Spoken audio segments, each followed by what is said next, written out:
So who are your favorite, or who is your favorite fighter? One of my favorite fighters is Lisa Briley, Marie Rumette. Okay. Yeah, there's a lot of fighters. A lot of Thai fighters too, yeah. Favorite fight promotion? Favorite fight promotion, Rentap Muay Thai. All right, I like that. Okay, most underrated type of training? All training is important. Okay. Yes. Favorite Thai food? Som tam.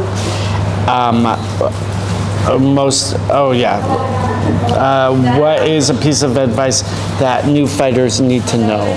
Fight everywhere. Anything that's offered to you, fight. I mean, as long as it's within your level, don't like go kill yourself, but fight amateur. Like people, I hear this all the time, don't fight in pads. Like I don't fight in pads because like I want to fight real Muay Thai. Like tournaments, you learn so much and it hurts.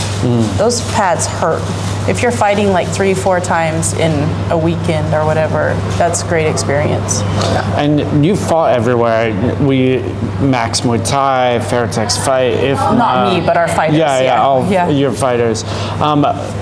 You started the gym about 5 or 6 years ago, and before that, you had the promotion itself. I was asking before about how the gym started because you were traveling around, but how did you actually start in the sport first off? Oh, so I started and I didn't have like any martial arts. I've always been an athlete, and then like when I was in college in Santa Fe, my friends and I were driving around and we saw this like Taekwondo dojo, I guess that's what it's called. And they were giving out free gis. So we're like, oh, let's go do the class, and we got a free gi and we thought we were cool. And then that was like the Van Damme, like Chuck Norris time. And so then we were like, oh, there's a kickboxing gym. Maybe they'll give us the kickboxing pants, you know, like the American kickboxing pants. And so we went to this gym and I walked in and it had like this ring. And they had this photo of this woman, and she was in Muay Thai shorts, and she had just finished fight. Her hands were taped, and there was like blood all over her face. And I was like, oh my God, that's what I want to be. And that was it. It was like, that's all I ever want to do for the rest of my life. And yeah, I still keep in touch with her, Don Del Vecchio. Don Del Vecchio, yes. Oh, really? Yeah. So your desire for some free shorts changed? Free shorts, and I didn't get the free shorts because I had to work for them for 3 months. And then I think I got used shorts or something. I don't know, but it wasn't about the shorts anymore. Yeah. So that was what, the 90s, early 2000s? That was 1995. And so did you fight out of New Mexico then? I fought in New Mexico like smokers because there wasn't really a lot of sanctioning then. So there was just like these backyard barbecue fights. And then, yeah, I didn't, like, back, there was... Yeah, Muay Thai was like non-existent. Nothing. Yeah. And then you have been with your husband for over 20 years. Yeah. Did you move over to Malaysia for Muay Thai stuff? I know it's close to Thailand, but there's not a lot of Muay Thai there, or I met what my happened? husband in a Muay Thai gym in Oregon, Crew Ray Gwyn's gym. They're all under Ajahn Chai. Oh, okay, okay. So he was training there, and then I was training there. We met each other, and his brother was actually training at Sang Tian Noi, and he was, I think, the first Malaysian fighter to fight like on Channel 7 or something.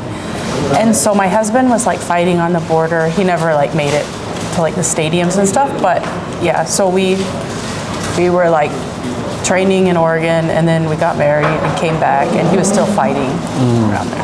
Yeah. So fighting in Malaysia. Like on the border. On the border. Yeah. And then, so... These were like in the village. Yeah. Yeah. I understand. I understand. Yeah. And then you moved over from the States to Malaysia with him. Yes. Why did you decide to do that?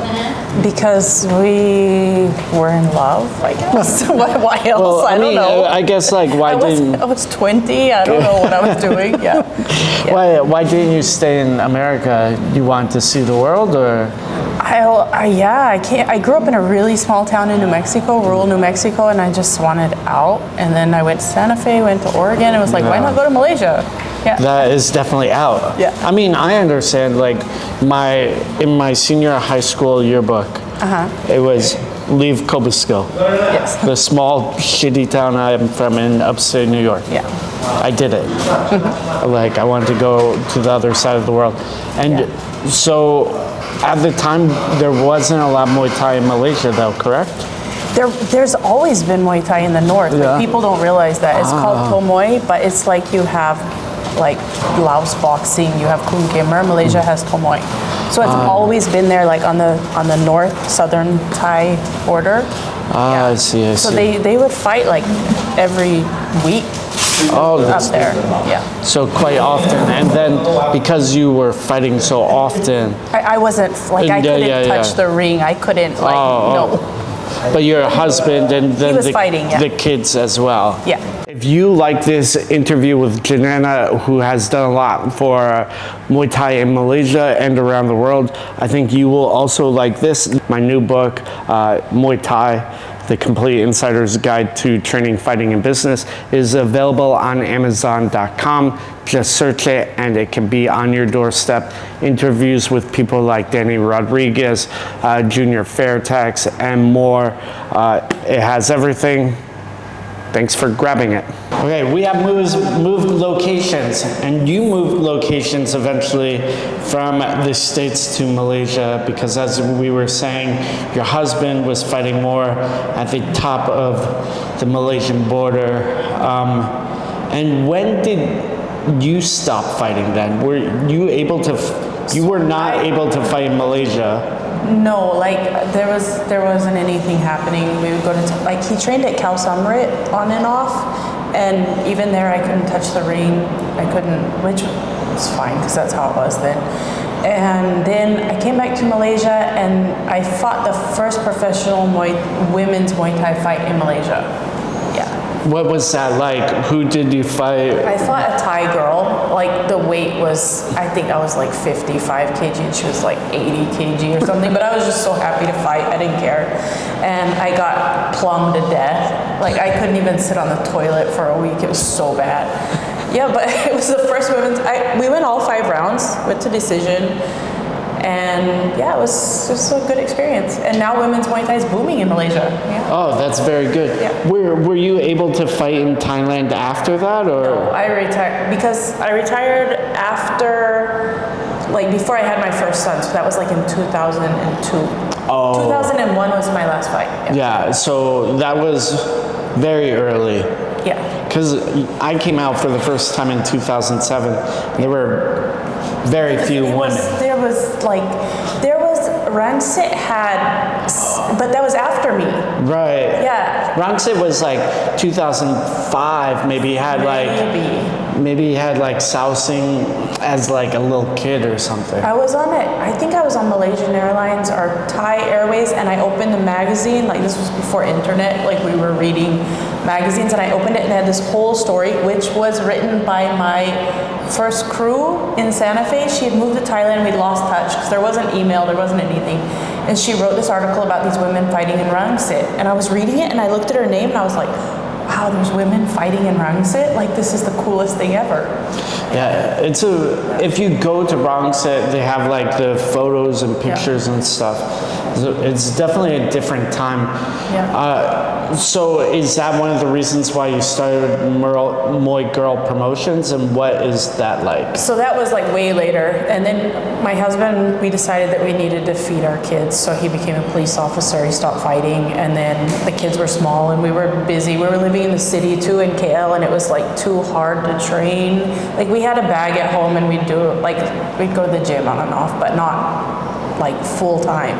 And then we moved to Borneo, to Sarawak, and there was a gym there, and Johan was the one that was like, I want to go to the Muay Thai gym. And so I was like, and then he told me, he's like, but I bet if you take me there, then I'll love it and you'll never take me back again.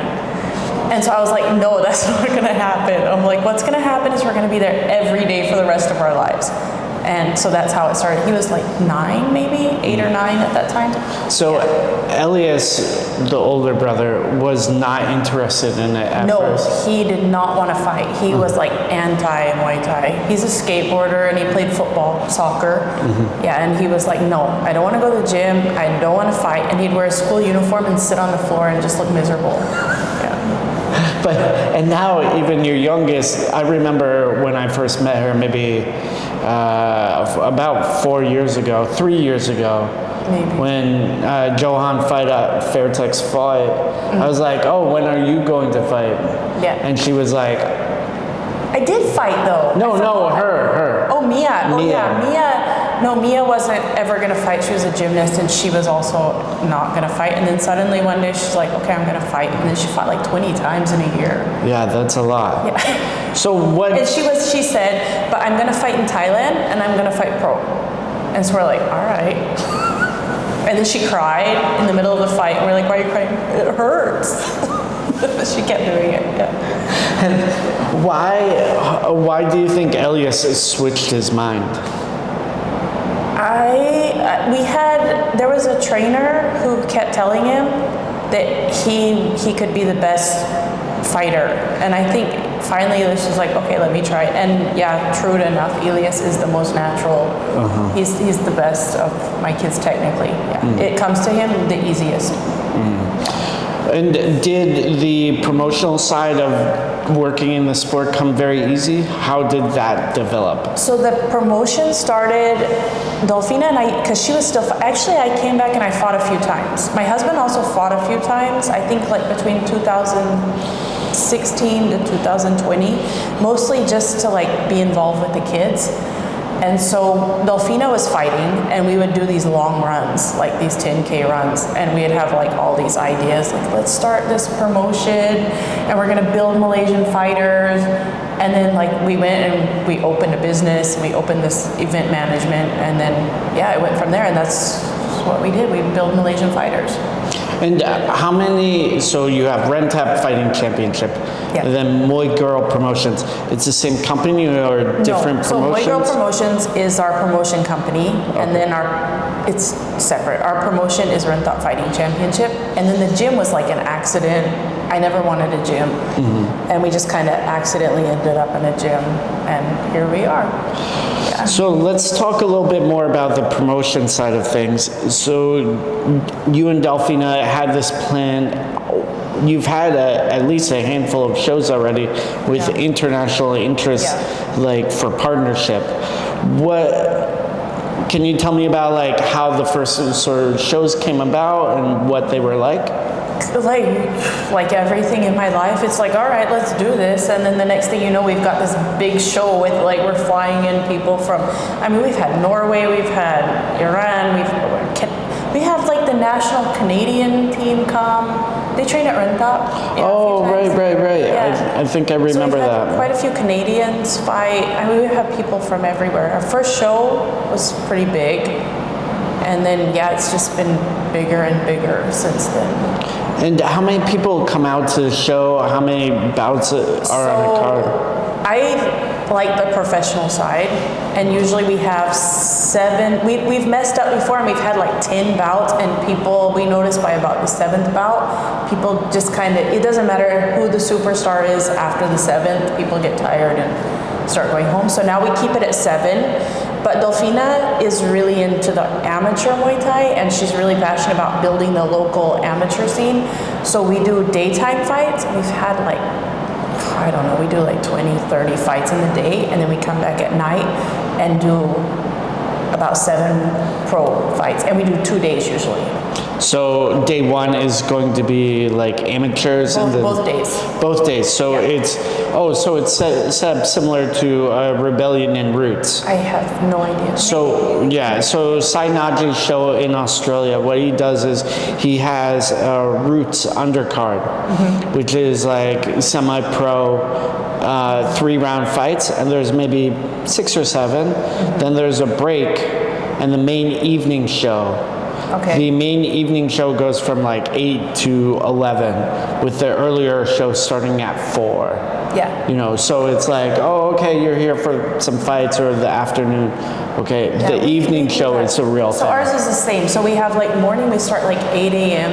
We have amateur till around 4. We come back with a few semi-pro or like the undercard, like preliminaries, and then we come back at night with a big pro show. Yeah, so basically the same. What have you learned from putting on these fights, and how many shows have you done so far? So we've done six shows. I've learned not to trust anyone that tells you they're going to give you money until the money's in your hand. That's the big lesson we've learned. We've learned that fighters get injured, fighters have stuff, so you just have to be ready to roll with it and find somebody else to come in. You just have to be super flexible because like you can't get upset about stuff. And do you have a regular schedule for the shows, or how does that work in terms of timing? There's me and Delfina. Right. And we just kill ourselves for about like a week, and then we die for about 2 weeks afterwards, and then we come back again. And then we're like, oh, we're gonna do it again. In the middle of it, we're like, we're never doing this. And then by the end of the night, like, okay, when's the next show? Yeah. Yeah. That's. And we've started promoting boxing. So we've had the last 2 Rentap fighting championships, we've had pro boxing on it. So normally it's all Muay Thai. Yeah. But why have you started to do pro boxing as well, and what have you? Because what's that experience like? He's been interested in professional boxing, so he has 2 professional boxing matches, one on Rentap, and yeah, I just wanted to learn the business because boxing is completely different. And if he wants to go into boxing, I want to at least know the business. Yeah. Can you tell me a little bit about the business then and how it differs from Muay Thai? Boxing? Yeah. I'm still like just. Well, if you're right here, I'm right here. So. No, don't ask me about boxing. As soon as I think I know something, I feel like I don't know anything at all. Yeah, that might be. The money's bigger. Right. Money's bigger. So to promote boxing, you have to have more money, which is tough. Yeah, I think I was asking Mickey at Raja Dimnern how much he makes, and he was like, oh, I make like $2,000 for a fight. And I looked at Elias, I was like, what are you doing, bro? He's making more than that. Maybe it was 5,000. He's making a lot. Maybe it was 5,000, and then Elias, I looked at Elias, I was like, oh, mother. Yeah, it's different. What are we doing, man? Right. Boxing is different. He makes a lot more boxing. Why do you think that is?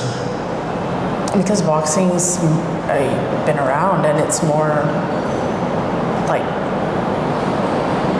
I mean, Muay Thai's a mess. Muay Thai's just, but it's getting better. It's getting better. We're getting regulations coming in. Sometimes I think like, oh, I don't like this, but it's better for the sport. Like more regulations, more the scoring's like transparent. I mean, as transparent as it can be. So I think that's good. I mean, boxing's got its whole I don't know. Boxing's got its whole dark side, but boxing's more established, definitely. Yeah. So, I mean, that's what I would say as well, is like the main difference is like boxing is just more established than Muay Thai. So if we want Muay Thai to grow and get paid more, we just need to be more established. People like that are in boxing have money. I mean, people like now we have one championship and stuff like that. And you see money coming in, but Muay Thai people like there's not money there, you know. Yeah, I feel like that a lot of people say that, and I disagree. I would say traditionally there hasn't been a lot of money, but I would say now there is. It's changing. It's changing very rapidly. I mean, we look at JoJo's career, you know, how much money he... If you told me 5 years ago, like Johan he told me that. He's like, you watch. Everybody says, I'm never going to go anywhere with Muay Thai. You watch me. And we were like, well, whatever. Yeah, he's gone. Yeah, he's... I mean, he recently was at F1. Yeah. Which is crazy. Yeah. You know, and even, you know, the guys at RWS. He was with the Prime Minister. Yeah, I saw that. I liked it a lot. So that's a good maybe segue, because one of the things that I think has happened, of course, is social media. Yeah. And Johan is very public on social media. Yeah. So you guys got invited to the Prime Minister's office. Yes. For what? Muay Thai. For Muay Thai. Yeah. And he put you on the spot trying to interview you, or just like... he told me we're on live. I'm like, you can't live in the... What, did you ever think you'd be in the Prime Minister's office for Muay Thai? Well, I never thought I'd be in the Prime Minister's office, but definitely not for Muay Thai. When we first came to Malaysia, so when we moved back, when my husband moved back and we got married, and then people would ask us, where did you guys meet? My husband would be like, tell him we met at a coffee shop. And I was like, why? He's like, tell him we met at a coffee shop. And I learned really fast, like, I would be running and there'd be like all these old aunties like, don't run, you're never gonna have babies, go inside, like don't do the, you know. And so there was this stigma, especially like with Muay Thai for one thing, and with women doing Muay Thai was like a whole other thing. So to go to the Prime Minister's office and be like, wow, you're doing something good. It was Yeah, I remember, I really liked the live video from Johan because I thought it was super funny. Yeah. He was definitely... He thought it was funny. Yeah, it was funny. Yeah. But one of the things that has helped Johan, and I would say just the sport in general, is social media. Definitely. I mean, we have lived in pre-internet days. Johan has not. So how do you think the internet has shaped the sport? Well, my husband's all the time like, you don't know how lucky you are. Like, we never, like, to fight in Rajadamnern was just, it was never gonna fight in Rajadamnern. You're never gonna fight in Lumpini. You're lucky if you fight in Bangkok. That was, for a foreigner, it was basically unheard of. And Johan got lucky. Like, Johan works hard. I won't take away from the fact that he works very, very hard. But he was coming up, all my kids, right at that, where the social media came in, COVID, everything changed, and it was just like right place, right time. Yeah, because he fought at Max, and Max was sort of like one of the early internet shows. Yeah. And then COVID happened. There's nothing going on, so everyone's looking at the internet. Yeah. And then coming right out of it, he was at Fairtex Fight and the Road to One tournament, correct? Yes. Yeah. But he was, when we shut down, I was so worried about, I wasn't worried, I mean, so much about the other kids as I was Johan, because he was fighting at Max, he fought in Lumpini, I think twice. And he was like doing good on IFMA. He was like, he wanted that gold and he just couldn't beat, you know, Rustam, the kid that's fighting in Lumpini now. Yeah, like they had this history back and forth. And so when COVID hit and everything shut down, I was really worried about him, but he kept training. He would get up every morning at 5 and run. We had a bag at the house because Malaysia shut down like 100%. Kick the bag, come back in the afternoon and do the same thing. Yeah.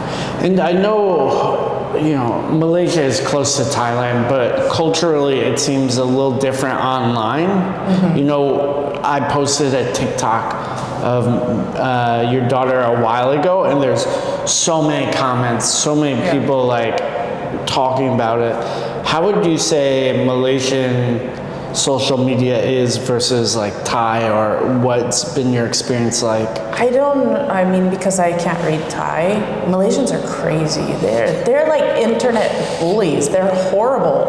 I mean, if they support you, okay. If they hate you, yeah, I don't know what Malaysia's doing.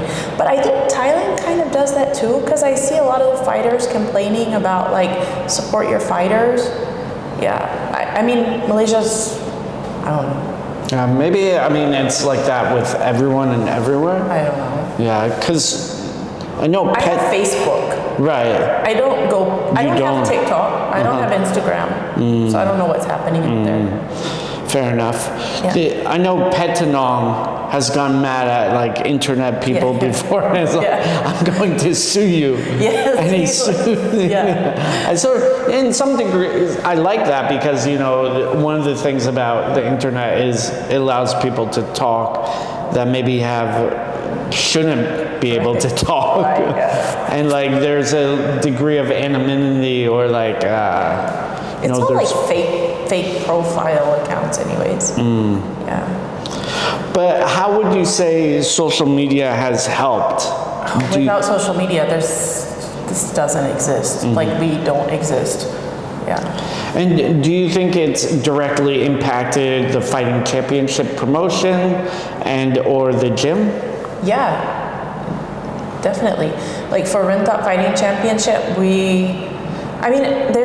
we're not overboard with it, but like we want you to share our stuff. We want you to be active on social media, at least a little bit. Like show that you care about what we're doing for you, because now everything's social media that sells. Our fighters in the gym, I'm on them all the time, keep posting.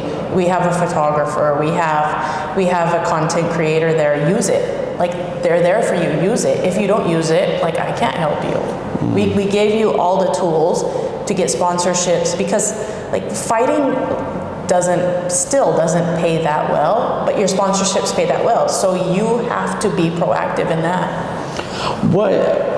How would you say you get sponsorships? Because obviously some athletes in your experience have gotten them, some haven't, some have lost them, and even, Rentap is sponsored by In-Fight Style. I think it's the relationship. I mean, you have to be like loyal, you have to work hard for them. Like always be positive, make yourself in a positive light for the brand. Hustle. Yeah, I saw that like 15 minutes ago. You were selling some of the In-Fight Style shorts to other Malaysians, so I'm sure they definitely appreciate you. Yeah. So you've had the promotion for a few years, the gym as well, and you're developing a few careers. Johan's, Elias's, even your daughter, Caliban, who we talked about the other day. What is that like for you? What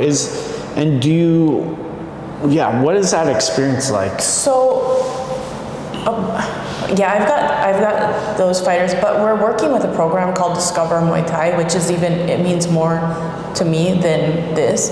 So Discover Muay Thai is a program in Malaysia started by 3 guys who use Muay Thai to change lives. And Rentap's now part of that program. So every few months we take 8 boys from low-income backgrounds. Like some come from are orphans, some haven't finished school, some have criminal records, whatever. We take 8 of them, live in our gym for 4 months. They get counseling. They have full fighter training. We get them fights, counseling, sports science, English. I'm their English teacher. 4 months intensive every day, and then we put them into job placement. So for me, like building those boys means more to me than building like my kids in Kabilan and all that. I mean, that means something too, but watching these kids come from that. We have one boy now who has his 4th grade education, no athletic background at all, no sports background, and now he's fighting. Like he's got 7 professional fights in a year, and I think he can be really good. And how old are these boys? Like 15? So between the ages of 16 to 21. That's awesome. Yeah. Like, it's fun. Yeah, I mean, even, if I was a 16-year-old boy, someone was like, oh, if you go to this school, you can fight and get a job. I'd be like, whoa. Right. But it's not easy. Like, we're tough on them, but yeah, they're good kids, so. And I know you also have done the anti-bullying seminar as well, or that's coming up. Can you tell me? So Malaysia's been we had a girl that was like murdered a few months back. We've had another girl that was stabbed to death a few weeks ago in a Malaysian school. And it's a big problem in Malaysia. So Johan did an anti-bully seminar, and we're trying to like promote that we can do more. Yeah. How do you think that sort of issue is solved, or what are ways to address it? Muay Thai. I mean, if you're tired and you're training Muay Thai every day, you're not going to bully people. My kids never fight at school, ever. Mm-hmm. Yeah, they don't need to fight at school. So. Because you feel like they get all the aggression and energy out at the gym, or why? Yeah, and I don't think they have to like intimidate or they're confident in who they are. They don't need to like project their insecurities on somebody else, because I think fighters are, I think confident. Yeah. I mean, not just fighters. If you're training, we have kids come in. So we have like kids come in and they come in like hunched over and they don't want to look at you. They come in the gym, they're in there for a week or two, they feel the energy of everybody and we try to be supportive and they stand up straighter, they look at each other and you just see the confidence build within a few weeks. Yeah. And confidence is definitely something that is built through, you know, repetition and achievement. Like these kids just being able to come to the gym, hit the bag, see that they're getting better. You know, Johann's skill is definitely getting better. Elias as well. What is it like for you to see them fight on big stages, like one championship in RWS?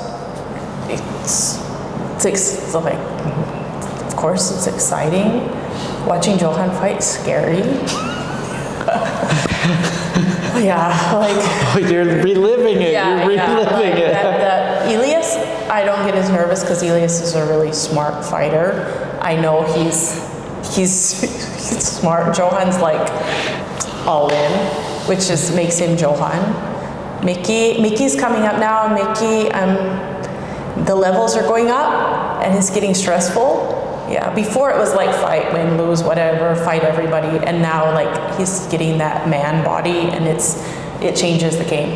Yeah, Mia's still like just fight, it's fine. Yeah, she's young. She's like 15, and yeah, like they're not going to really hurt each other that much. No. Yeah. And so, what are your goals with, I guess, the promotion, the gym? What's the goals in general? I know you have the Discover Muay Thai program. That's a big focus, but do you have like general goals for? So for the promotion, we want to do a road show in Malaysia. This is something that we want to do. We want to do every state, every month. So do all of Malaysia, Rentap Fighting Championship. How many states are there in Malaysia? So there's 13 states. Okay, so we could do it 12, like one month would be 2. Yeah, So that's our goal. That's what we want to do. Plus with the anti-bullying seminars, with other seminars included in that, it's like maybe we won't do a fight in every state, but there's something that we're giving back to each state. That's our main goal.